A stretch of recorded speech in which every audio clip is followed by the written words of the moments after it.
plugin that I've got for you, we'll just jump over to my other screen. So here we've got the Ring of Death in our Stream Deck.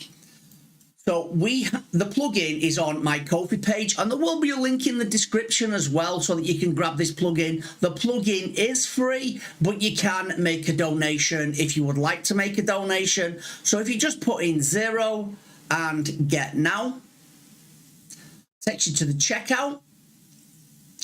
Once you're at the checkout, just read through, scroll down and view content. And on here, you can download. That's got the download. We're just going to close that off. I'm just going to bring my downloads folder over. So here's the plugin. It is a zipped folder that you get. So first thing we need to do is unzip it. So that's unzipped. Let me just refresh that because it is here.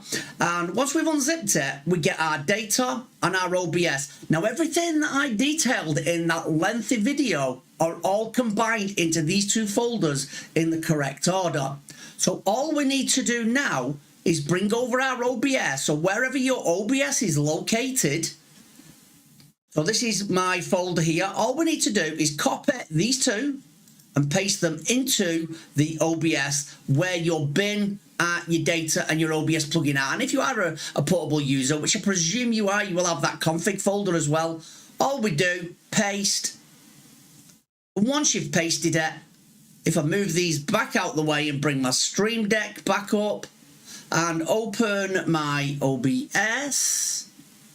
So I'll open up my OBS. And the Stream Deck is now connected.